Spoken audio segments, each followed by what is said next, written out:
Hello everyone, good morning. मैं अर्चना मिश्रा।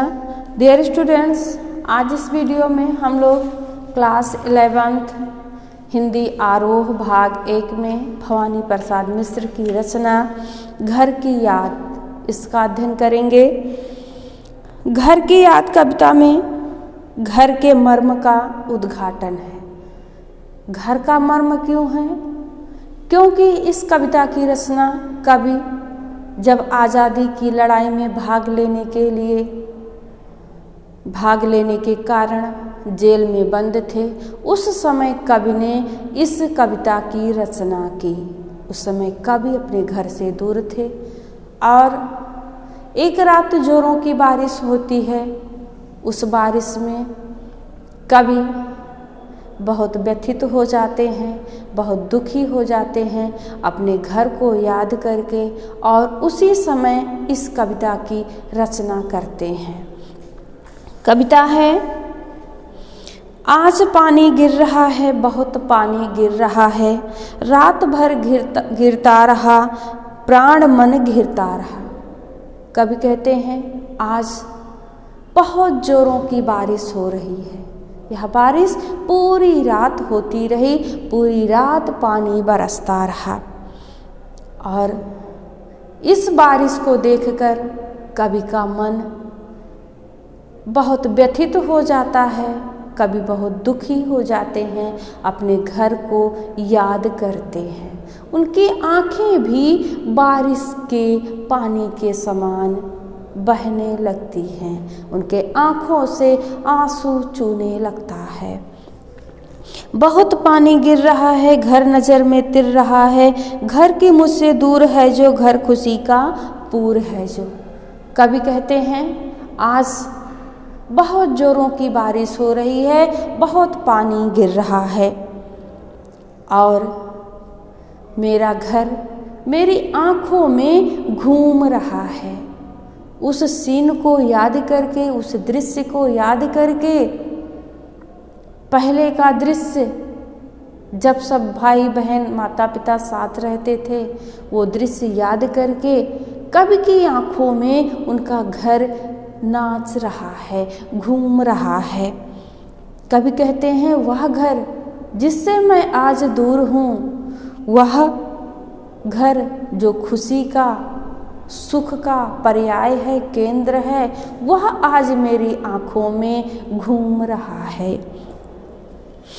घर में 4 भाई, मायके में बहन आई बाप के घर, हाय रे प्रतिताप के घर। कवि कहते हैं घर में 4 भाई, मेरे घर में 4 भाई हैं, मेरे घर में 4 भाई और 4 बहनें हैं।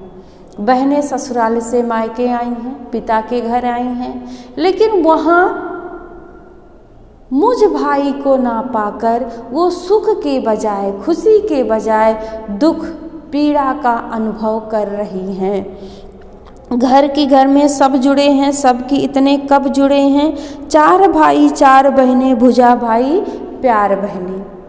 कवि कह रहे हैं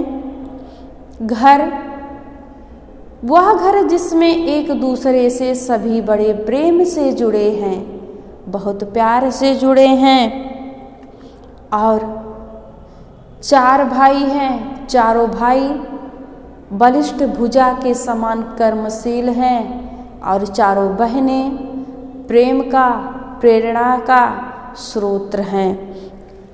और माँ बिन पढ़ी मेरी, दुख में वह गढ़ी मेरी, माँ की जिसकी गोद में सिर रख लिया तो दुख नहीं फिर।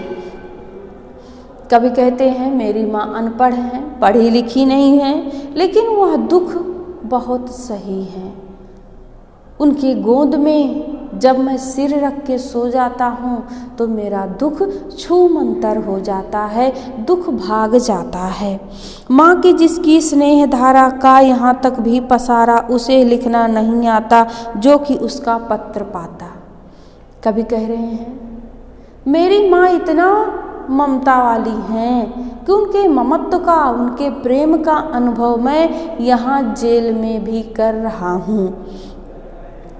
उनके ममत्व का यहाँ तक भी बोलबाला है, और मेरी माँ पढ़ी लिखी नहीं है, इसलिए वो पत्र नहीं लिख पाती और इसी कारण से मैं उनका पत्र पढ़ नहीं पाता। पिताजी जिनको बुढ़ापा एक क्षण भी नहीं व्यापा, जो अभी भी दौड़ जाएं, जो अभी भी खिलखिलाएं। अब कविता में कवि अपने पिताजी के बातों को, उनके स्वभाव को याद करते हुए कहते हैं, पिताजी जिनको बुढ़ापा।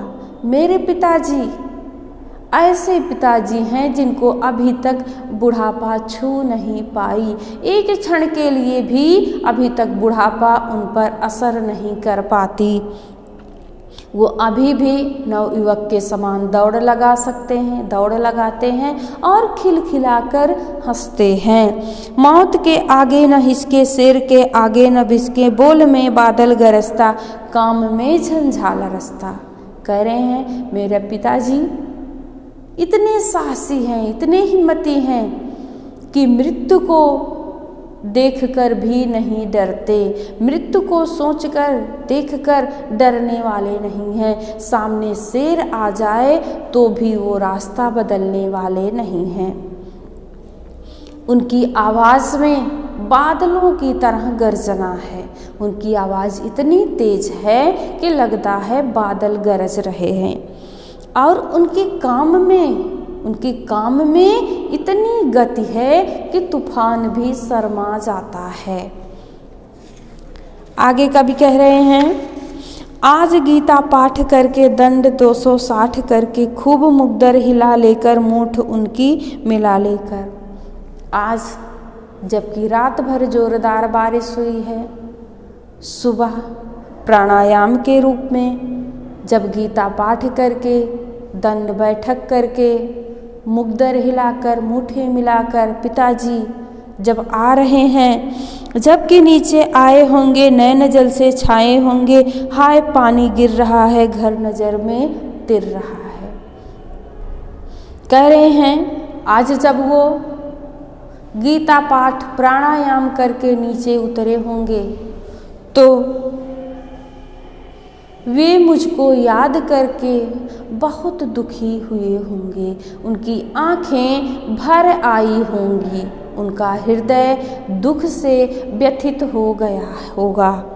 हाय पानी गिर रहा है, बहुत जोरों की बारिश हो रही है, कवि के आँखों से भी बारिश हो रही है और रात भर पानी भी बरसा है। कवि की आँखों में कवि का घर परिवार आज घूम रहा है। चार भाई चार बहनें, भुजा भाई प्यार बहनें, खेलते या खड़े होंगे, नज़र उनको पड़े होंगे। पिताजी जिनको बुढ़ापा एक क्षण भी नहीं व्यापा, रो पड़े होंगे बराबर पांचवें का नाम लेकर। बहुत ही भावुक कर देने वाली पंक्ति है, बहुत ही मार्मिक चित्रण है। कवि कह रहे हैं चार भाई चार बहनें, मेरे चारों भाई जो कि बलिष्ठ कर्मशील भुजा के पर्याय हैं, चारों बहनें प्रेम का प्रेरणा का स्रोत हैं, उनको खेलते या खड़े देखे होंगे। पिताजी उनको खेलते या खड़े देखे होंगे, उनकी नज़रें, पिताजी की नज़रें उन चारों भाई बहनों पर पड़ी होंगी। लेकिन पिताजी जिनको अभी तक बुढ़ापा छू नहीं पाए हैं, इतने हिम्मती हैं, इतने साहसी हैं, वे आज मुझको वहाँ उपस्थित ना पाकर, मुझको वहाँ ना देखकर बहुत दुखी हुए होंगे और वे रो पड़े होंगे। आशा है कविता का यहाँ तक का भाग आपकी समझ में आ गया होगा। अगले वीडियो में हम लोग कविता के आगे का भाग पढ़ेंगे। धन्यवाद।